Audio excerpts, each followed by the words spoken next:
Our first topic in this course is symbolic action and the power of ritual.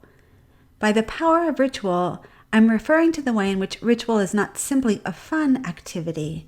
Rather, ritual also has social and psychological effects. It is powerful. It can impact people's ideas about themselves and their relationships with others. In other words, it can be transformative. To explore these ideas, our readings and the video will take us to South Korea, Southern Africa, to the city of Philadelphia, and to an evangelical church camp in North Dakota. Let's start with some background information for this course. All of your readings are written by anthropologists. Anthropology is, quite simply, the study of humanity. One branch of anthropology is cultural anthropology. Culture refers to a collection of beliefs, values, and practices commonly shared within a social group. Cultural anthropology as a field aims to understand and analyze the diversity of cultures worldwide.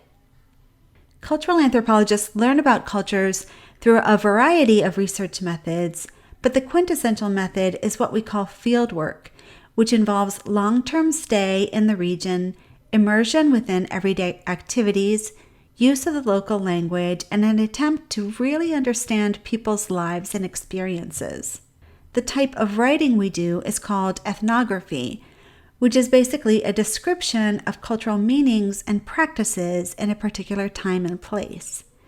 Ethnos means culture, and graph refers to writing. In fact, often fieldwork is called ethnographic fieldwork. Two other important terms for this course are ethnocentrism and cultural relativism. Naturally, one's cultural beliefs and values influence how one defines good behavior.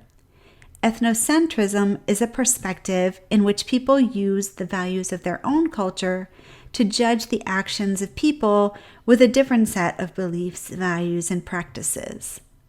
In contrast, cultural relativism is the perspective that anthropologists adopt when doing their research. Someone thinking in a culturally relativistic way would try to understand how a person's actions are informed by or make sense within the broader system of beliefs and values. Adopting a cultural relativistic perspective does not mean abandoning one's own beliefs and values.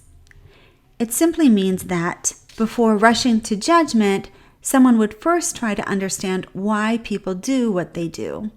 In this course, I'll ask you to adopt a culturally relativistic perspective and try to understand the cultural logic that shapes people's behaviors. Now let's talk about rituals. Rituals are replete with symbols. So what are symbols? Symbols are a subset of signs. Signs simply are things that stand for other things. The meanings of signs, though, are not transparent.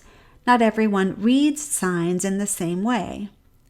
Humans learn the meaning or meanings of particular signs by virtue of participating in a culture. Among the different types of signs that exist, symbols are signs that have an arbitrary relationship to the thing they represent. In other words, the meaning of a symbol is established by the social group. Different symbolic systems will represent the same thing using different symbols.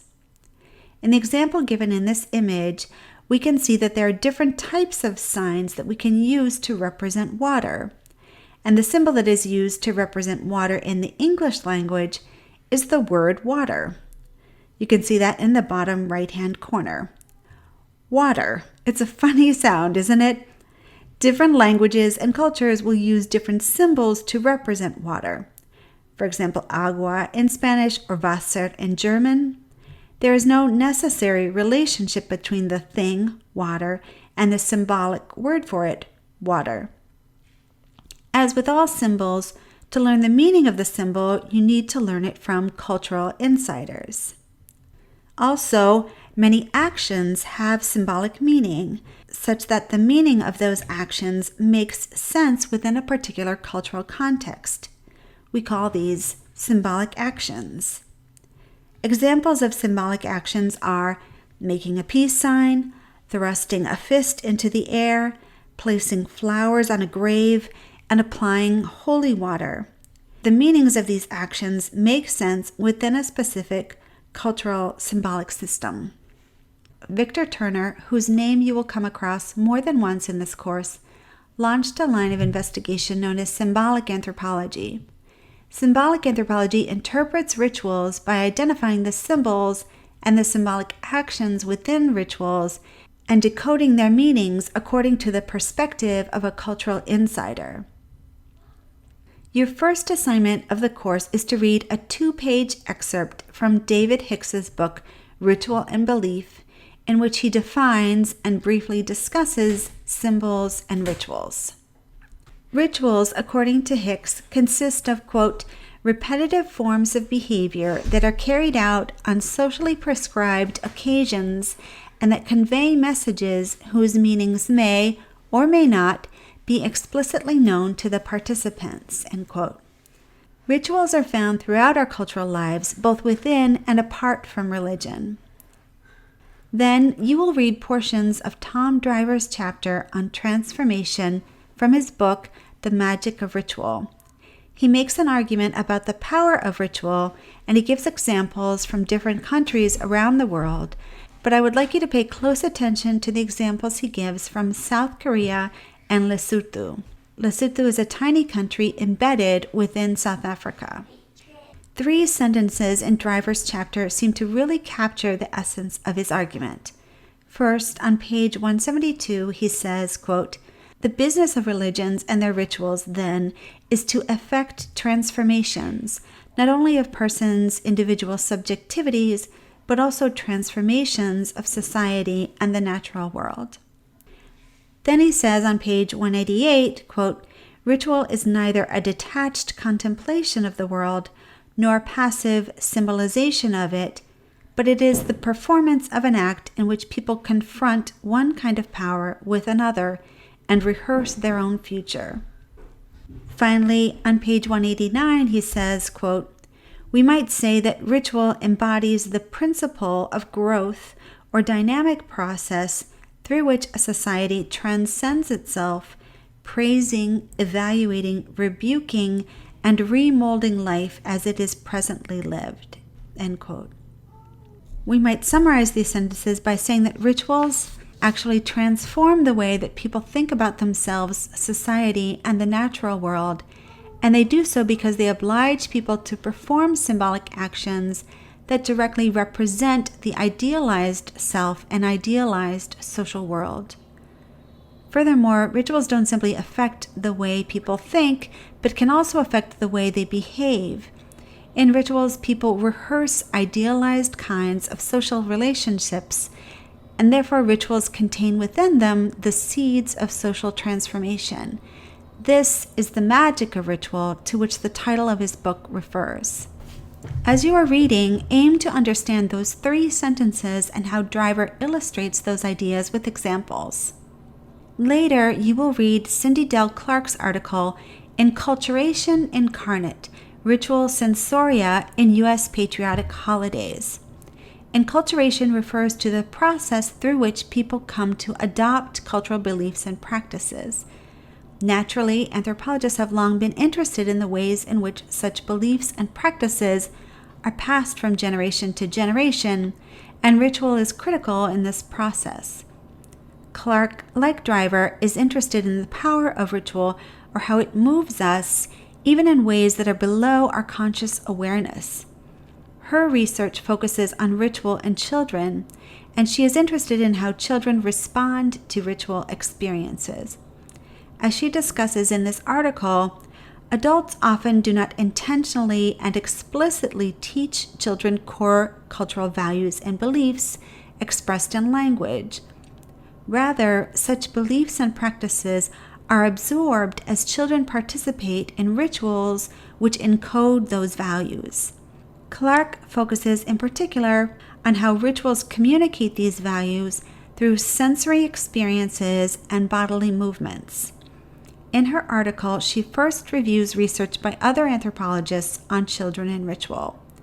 She then describes her research with children in U.S. patriotic holidays, in particular Memorial Day and Independence Day, July 4th. As you're reading, pay attention to what values she says that children absorb in those holiday ritual experiences, and pay attention to those sensory experiences and bodily movements that she says help prime children to accept and embrace those values. You might also ask yourself whether her work and that of Tom Driver are complementary or whether they contradict one another. Wrapping up this unit on symbolic action and the power of ritual, I'm going to ask you to use the insights of Tom Driver and Cindy Dale Clark and apply them to a documentary film called Jesus Camp. Jesus Camp is a documentary from the 2000s, so it might seem a little old to you. However, it is still valuable as an example of the power of ritual. The film is about children from Missouri who attend an evangelical Christian summer camp in North Dakota. It follows the children as they are preparing to go to camp, their experiences at the camp, and their activities following that. For this course, we are most interested in analyzing the ritual activities, so I won't ask you to view the entire film, just the segments I have identified. Between the two of them, Tom Driver and Cindy Dale Clark discussed how symbolic, embodied actions and sensory experiences can have an impact on people's attitudes and values. I'd like you to assess those ideas as you watch Jesus Camp. What sorts of things are people doing in the ritual activities, both in worship services prior to the summer camp and in the summer camp? What sorts of sensory experiences does it seem that the children have in these ritual activities? What sorts of beliefs and values are communicated in those embodied actions and sensory experiences? As far as you can tell, do the embodied actions and sensory experiences have an impact on the children? I recommend that everyone watch all our videos with the closed captioning on because the captions aid in your understanding. Take notes while watching our films because that helps you focus your attention and remember important information afterward. I look forward to hearing your ideas in our discussion.